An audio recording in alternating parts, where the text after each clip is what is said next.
You'll notice that I've tried to turn it into a bit of a rap. I'm not sure I succeeded, but I hope it stays in your head. Two households, both alike in dignity in fair Verona, are where we lay our scene from ancient grudge break to new mutiny where civil blood makes civil hands unclean. Do you know the names of the two families in Romeo and Juliet? The Montagues and the Capulets. Now, just before I finish this session, I want us to think about the iambic pentameter. Now, there are some people that believe that we don't need to teach this to you. I totally disagree. I love the iambic pentameter.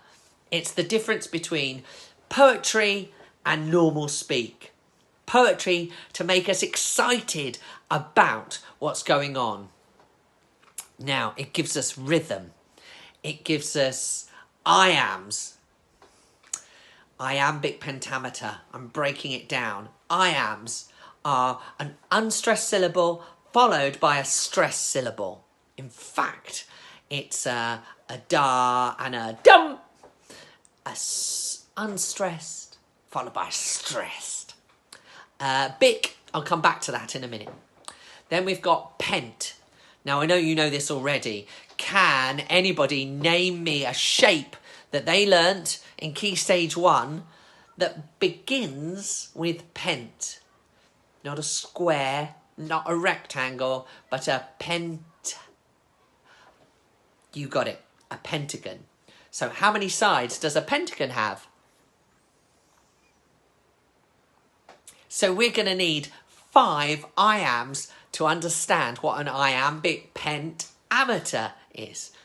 Now, I know you all know what a meter. A meter is a measurement. So we need to measure 5 iambs to work out whether we're doing our poetry correctly or not. So that is a da-dum, da-dum, da-dum, da-dum, da-dum. So there's 5 unstressed syllables followed by 5 stressed ones. Da-dum, da-dum, da-dum, da-dum, da-dum, da-dum, da-dum, da-dum. Can you think of anything that beat reminds you of? Hang on, I'll do it one more time. Just have a think for me. Da-dum, da-dum, da-dum, da-dum, da-dum, da-dum, da-dum, da-dum. Hopefully I gave you a bit of a clue. The heartbeat. That's why poetry is so exciting. That's why the iambic pentameter is so exciting. So, I'll give you an example of one, shall I? Shall I compare the two a summer's day? Shall I compare thee to a summer's day? It's when Romeo meets Juliet for the very first time and he sort of falls in love with her. This poetry is supposed to be beautiful or exciting.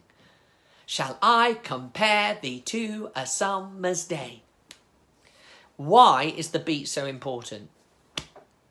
Because it's to do with the heart. It's to do with emotion. But there's another sneaky reason. Shakespeare wrote in iambic pentameter because it was musical. Now, I'm sure your lovely music teachers will understand much better than me. But when you hear a song, sometimes it really gets in your head. It's almost difficult to forget it. Shakespearean actors had to learn up to 5, 6, 7 or even 8 plays at any one time. And this beat would help them remember their lines. Shall I compare thee to a summer's day? I'd love you to learn that, but I'm going to go back to the prologue for Romeo and Juliet to finish up with.